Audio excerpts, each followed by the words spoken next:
एसपीपीमा सहभागी नहुने बारे अमेरिकी सरकारलाई पत्राचार गरिसकिएको सरकारद्वारा संसदलाई जानकारी नेपालको निर्णयलाई स्वीकार गर्ने अमेरिकी भनाई निवर्तमान अर्थमन्त्री शर्मा विरुद्धको छानबिन प्रतिवेदन संसदमा शंकास्पद व्यक्तिसँग सोधपुछ गर्न नपाएकाले छानबिन अपुरो भएको भन्दै प्रतिपक्षी एमालेको फरक मत नेपालमा बाघको संख्या 355 पुग्यो अन्तर्राष्ट्रिय स्तरमा निर्धारण गरिएको लक्ष्य पूरा भए पनि बाघको आक्रमणबाट हुने मानवीय क्षतिलाई लिएर चिन्ता व्यक्त रुसले कब्जामा लिएको क्षेत्रका युद्धबन्दीलाई राखिएको कारागारको अनुसन्धानका लागि अनुमति दिन युक्रेनसँग राष्ट्रसङ्घ र युक्रेनद्वारा राष्ट्रसङ्घ र रेडक्रससँग आग्रह उद्धार र उपचारमा सहयोग गर्ने रेडक्रसको प्रतिबद्धता र वेस्ट इन्डिज भ्रमणमा रहेको इन्डियाद्वारा पहिलो T20 अन्तर्राष्ट्रियमा घरेलु टोलीमाथि 68 रनको जित।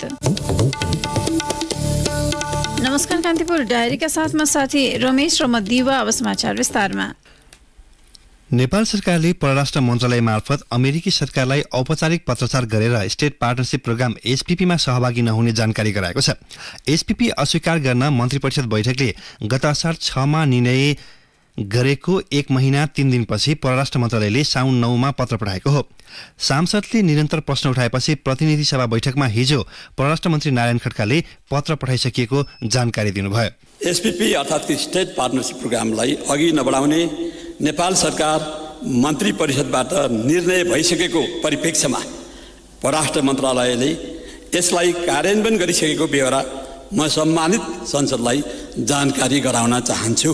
मिति 79/4/9 अर्थात् कि श्रावण 9 गते कूटनैतिक माध्यमबाट नेपालले एसपीपी स्टेट पार्टनरशिप प्रोग्रामलाई अघि नबढाउने निर्णय गरेको लिखित जानकारी अमेरिकी सरकार समक्ष पठाइएको जानकारी गराउन चाहन्छु। त्यस लगत्तै काठमाडौँ स्थित अमेरिकी दूतावासका एक अधिकारीले कान्तिपुरलाई प्रतिक्रिया दिँदै नेपाल सरकारबाट एसपीपी अस्वीकार गर्ने सम्बन्धको पत्र प्राप्त भएको पुष्टि गरेका छन्।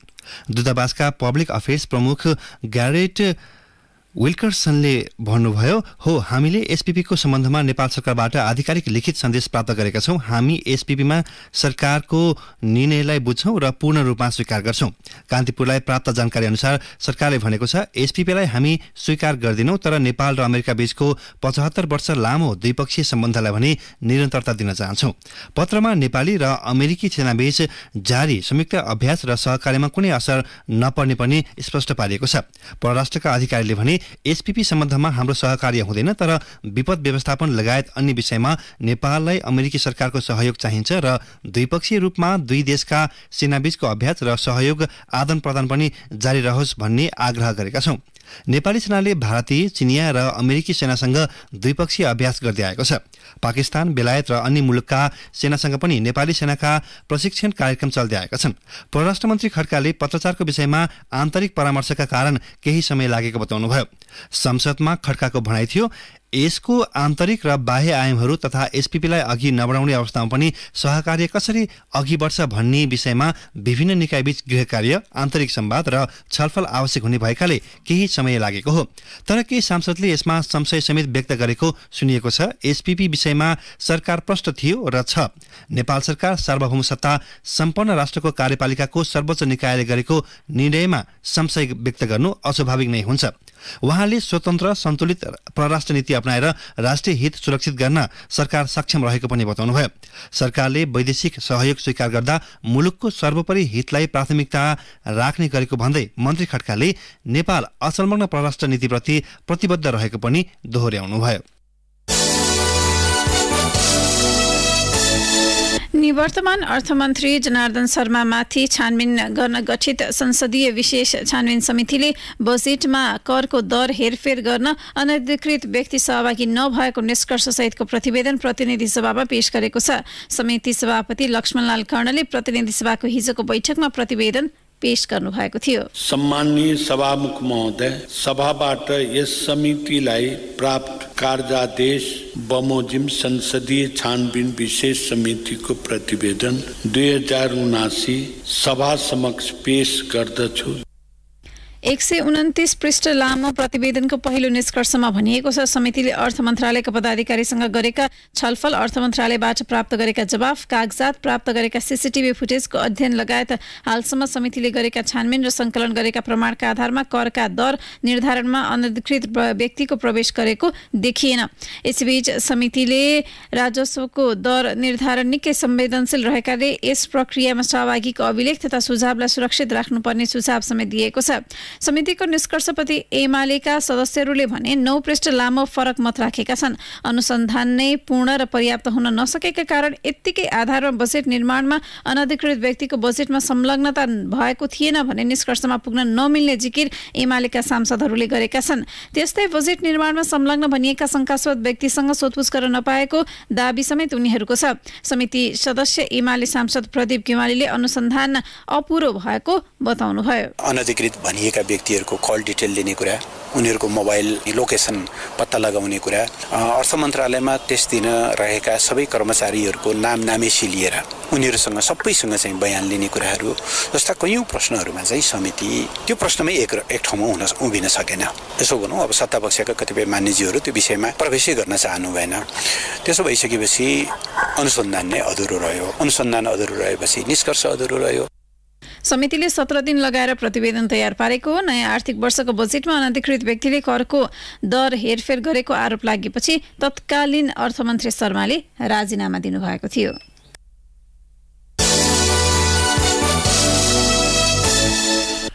योजनाबद्ध रूपमा व्यक्ति हत्या गरी बीमा कम्पनीबाट 2 करोड 50 लाख रुपियाँ भुक्तानी लिने एक गिरोहलाई प्रहरीले पक्राउ गरेको छ। बीमा कम्पनीबाट भुक्तानी लिनेकै लागि 2 जनाको विवाह गराएको र श्रीमानलाई योजनाबद्ध रूपमा दुर्घटनामा मारिएको तथ्य प्रहरीको केन्द्रीय अनुसन्धान ब्युरो सीआईबीको अनुसन्धानमा खुलेको हो।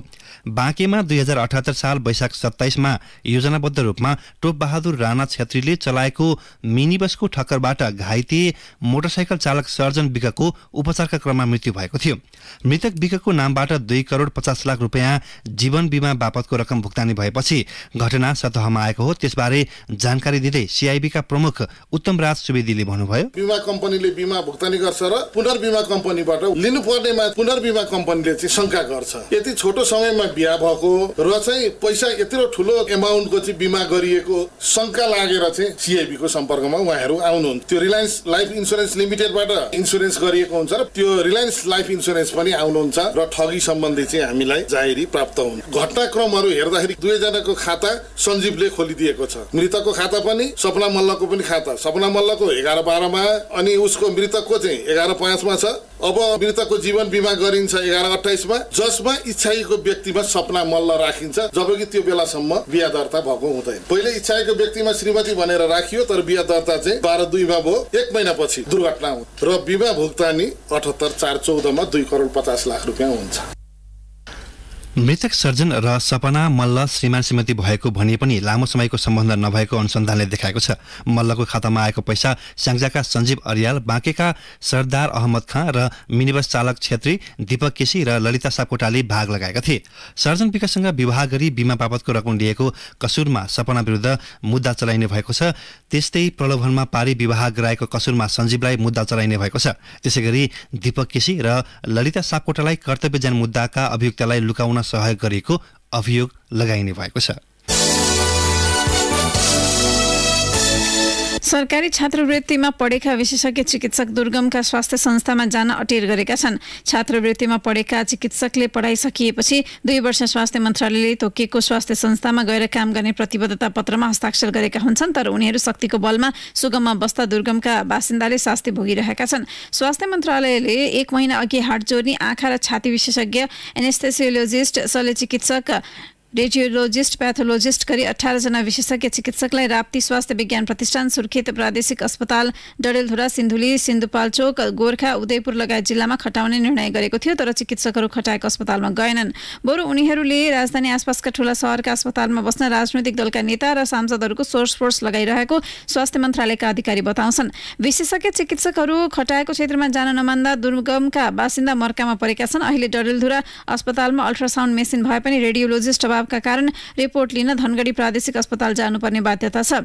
मन्त्रालयले डडेलधुरामा रेडियोलोजिस्ट डाक्टर शैलेन्द्र कटुवाललाई खटाउने निर्णय गरेको थियो। कटुवालले स्वास्थ्य समस्याका कारण जान नसकिरहेको दावी गर्नुभएको छ।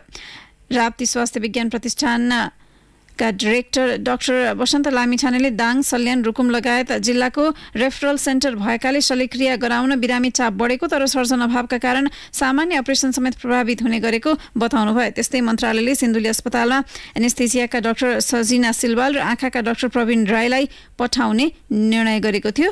उनीहरू पनि अस्पताल पुगेका छैनन्। कान्तिपुर डायरीमा अब ब्रेकको पालो। ब्रेकपछि कान्तिपुर डायरीमा अब कान्तिपुर सविस्तारको पालो। कान्तिपुर सविस्तार।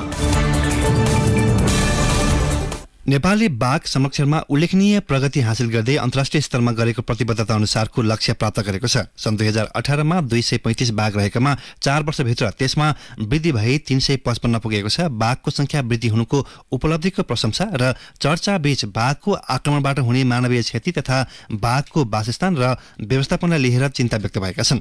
मानवीय क्षति र बाघको वासस्थानको समस्यालाई गम्भीरतापूर्वक लिनुपर्ने सुझाव विज्ञहरूले दिएका छन्। पछिल्लो 3 वर्षमा नेपालमा बाघको आक्रमणबाट 55 जनाको मृत्यु भएको तथ्याङ्क छ। यो अवधिमा बाघको आक्रमणबाट 27 जना घाइते भएका छन्। पछिल्लो 3 वर्षका घटना हेर्दा हरेक महिना निकुञ्ज तथा मध्यवर्ती क्षेत्रमा 2 भन्दा बढी बाघको आक्रमणमा पर्ने गरेको तथ्याङ्क देखिन्छ। बाँके राष्ट्रिय निकुञ्ज र आसपासका क्षेत्रमा बाघको आक्रमणबाट आर्थिक वर्ष 2078-79 मा 5 जनाको मृत्यु भएको छ भने 1 जना घाइते भएका छन्। त्यस्तै आर्थिक वर्ष 2077-78 मा 2 जना मारिए भने 2076-77 मा बाघको आक्रमणबाट 2 जनाको ज्यान गएको थियो। बाँके राष्ट्रिय निकुञ्ज तथा वन्यजन्तु विभागका महानिर्देशक डाक्टर रामचन्द्र कणेलले बाघको आक्रमणबाट हुने क्षतिलाई रोक्न बाघ संरक्षणको परम्परागत शैलीलाई परिमार्जन गर्दै अघि बढेको बताउँछन्। उनले भने वन्यजन्तुबाट हुने क्षतिको राहतका लागि त्यसलाई अलिकति सहजीकरण अलि सरलीकृत गर्ने, परिमाण बढाउने, के प्रजातिहरू छुटेको प्रजातिहरू समावेश गर्ने काम एउटा भयो। प्रधानमन्त्री बाघ संरक्षण तथा जीविकोपार्जन कार्यक्रम भनेर जुन ब्रान्डिङ भएको छ त्यो मार्फतबाट हामीले समुदायलाई जीविकोपार्जनको लागि सहयोगी हुने कार्यक्रमहरू एउटा कुरा। अर्को कुरो जुन वासस्थान व्यवस्थापन हामीले परम्परागत रूपमा गरिआएकै छौँ त्यसलाई अझ व्यवस्थित एकदम डाइभर्स अलिकति बढी एक्सटेन्सिभ अब चाहिँ एकदम वाइड एरियामा व्यवस्थापन गर्ने हिसाबले एउटा कार्यविधि हामीले चाहिँ बनाएर भर्खरै त्यसको मस्यौदा मन्त्रालयमा पेश गरिसकेका छौँ। त्यो भइसके पछाडि राष्ट्रिय निकुञ्ज भित्रै बाघको आहारजन्य वन्यजन्तुहरू सरल एकदम तरिकाबाट त्यहाँ चाहिँ वासस्थानमा खेल्ने, चर्ने, घुम्ने, विचरण गर्ने स्थान क्रिएट गर्ने हिसाबले वासस्थानको व्यवस्थापन गर्ने चाहिँ एउटा रणनीति छ। चितवन र बर्दिया राष्ट्रिय निकुञ्जले बढी बाघ पाइने क्षेत्रका रूपमा पहिचान बनाएका छन् भने बाँके, पर्सा र शुक्लाफाटा राष्ट्रिय निकुञ्जले चितवन र बर्दियालाई पछ्याइरहेका छन्। चितवन निकुञ्ज र आसपासका क्षेत्रमा वन्यजन्तु आक्रमणमा गत वर्ष मात्रै 24 जनाको मृत्यु भएको छ। त्यसमध्ये 16 जनाको बाघको आक्रमणबाट ज्यान गएको छ भने 7 जना घाइते भएका छन्। निकुञ्ज आसपास क्षेत्रमा बाघको आक्रमणबाट मानिसको मृत्यु हुने कुनै नौलो घटना भने होइन। चितवनको कमरोज मध्यवर्ती सामुदायिक वन उपभोक्ता समितिका अध्यक्ष गणेश बहादुर श्रेष्ठले राज्यले क्षतिपूर्तिका नाममा मानव जीवनलाई थप असुरक्षित बनाएको तर्क गर्छन्। उनी भन्छन् बाघलाई पनि अब चाहिँ संरक्षण गर्ने अब राष्ट्रिय पुलिसले अपनाउनु पर्यो। अब ती बाघको आक्रमणबाट बच्नको लागि त अब पब्लिकहरू चाहिँ त्यहाँ जान नपर्ने अवस्था चाहिँ सिर्जित गरिदिनु पर्यो क्या। उनीहरूलाई घाँस त्यहाँ अरू गर्न जाँदैनन्। काट्ने व्यवस्था चाहिँ बाहिरै हामीले गर्न सक्यो भने जान नपर्ने अवस्था बनाइदियो भने त्यो चाहिँ यो आक्रमणबाट चाहिँ बच्छ। सरकारले 3 वर्षको अन्तरालमा बाघको संख्या 355 पुगेसँगै सन् 2022 सम्ममा संख्या दोब्बर बनाउन गरेको संकल्प पूरा गरेको छ। सन् 2010 नेपालमा 121 बाघ थिए। सन् 2013 को गणनामा 198 पुगेको थियो भने सन् 2018 मा बाघको संख्या 235 पुगेको थियो। सबैभन्दा धेरै बाघ चितवन राष्ट्रिय निकुञ्जमा 128, बर्दिया राष्ट्रिय निकुञ्जमा 125, बाँकेमा 25, पर्सामा 41, शुक्लाफाटामा 36 बाघ रहेको तथ्याङ्क छ। नेपालमा बाघको संख्या बढ्नु ठूलो सफलता भए पनि यससँगै थुप्रै चुनौती समेत देखिएको विज्ञहरूको भनाइ छ। बाघ संरक्षण सम्बन्धी जानकार डाक्टर महेश्वर ढकाल भन्छन् जसरी जलवायु परिवर्तनमा अर्ली वार्निङ सिस्टमको कुरा गरे चाहिँ त्यही लेभलमा टेक्नोलोजी विकास भइसकेको अवस्था चाहिँ छैन बाघको हकमा। तर एउटा कुरो चाहिँ के हो भने जुन आजको गणनामा पनि धेरै बाघ पाइने राष्ट्रिय निकुञ्जहरू छन् ती राष्ट्रिय निकुञ्जहरूको वरिपरिका जनताहरूसँग र ती जनताहरूमा सचेतनाका कार्यक्रमहरूमा चाहिँ हामीले जोड दिनुपर्ने, उनीहरूको क्षमता विकासका कार्यक्रमहरूमा जोड दिनुपर्ने र उनीहरूको जीविकोपार्जन र सुरक्षाका कार्यक्रममा जोड दिनुपर्ने अब यही लाइनमा चाहिँ जानुपर्छ जस्तो चाहिँ लाग्दछ। जानकारहरूका अनुसार नेपाल बाहेक भारत, चीन, भुटान, रुस, Bangladesh, Vietnam, Myanmar, Malaysia, Indonesia, Thailand र लाओसमा पाटे बाघ पाइन्छन्। नेपाल जस्तै भुटान र भारतले पनि बाघको संख्यालाई दोब्बर भन्दा बढीले वृद्धि गरेका छन्। उचित वासस्थान र आहारका कारण लोप उन्मुख अवस्थामा रहेको बाघको संरक्षण अहिलेको आवश्यकता हो। संख्या बढ्दा मानिसको सुरक्षा थप जोखिमपूर्ण रहेको सरकारवालाको भनाइ छ। बाँके राष्ट्रिय निकुञ्ज तथा वन्यजन्तु विभागका महानिर्देशक डाक्टर कणेलले भने कोरोना खास अब 10 वटा घटनामा कम्तीमा पनि 8 वटा घटना चाहिँ निकुञ्जभित्र मान्छेहरू प्रवेश गर्दाखेरि भएका घटना छन्। जंगलभित्र नजाने बित्तिकै त्यो घटना घट्दैन। निकुञ्ज र मध्यवर्ती क्षेत्र आसपासमा बस्ने मानिसहरू घाँस दाउरा न्युरो टिप्न र गाई भैँसी चढाउन निकुञ्जमै भर पर्नुपर्ने बाध्यता छ। यस्तो अवस्थामा आम मानिसमा सचेतना अभिवृद्धि हुन आवश्यक छ भने सम्बन्धित निकाय गम्भीर बन्न, दैनिक गुजारा चलाउन जंगलमा आश्रित आम मानिसको दैनिकी सहज बनाई बाघको संरक्षणमा सबैको दायित्व बढाउन वैकल्पिक उपायको व्यवस्था मिलाउन सके बाघको आक्रमणबाट हुने क्षतिको कमी हुने देखिन्छ। रेडियो कान्तिपुरका लागि सन्तोष गन्धर्व।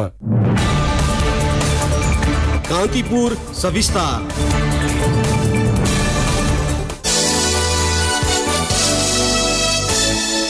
कोभिड प्रभावित उद्योग व्यवसाय निरन्तरतामा सघाउने उद्देश्यले अघिल्लो वर्षदेखि सरकारले सञ्चालन गरेको 5% ब्याज दरको व्यावसायिक निरन्तरता कर्जा लिनेमा संख्याका आधारमा शैक्षिक संस्था सबैभन्दा बढी देखिएका छन्।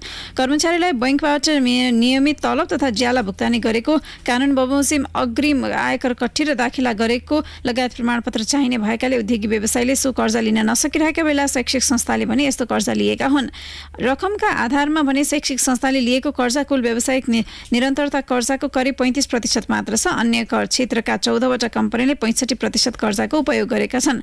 राष्ट्र बैंक तथ्याङ्क अनुसार गत जेठसम्म कुल 79 करोड 82 लाख 67 हजारले यस्तो कर्जा प्रवाह मार्फत लिएका छन्। सो अवधिमा 8 वाणिज्य बैंकले 34 वटा कम्पनीलाई उल्लेखित रकम बराबरको कर्जा प्रवाह गरेका हुन्।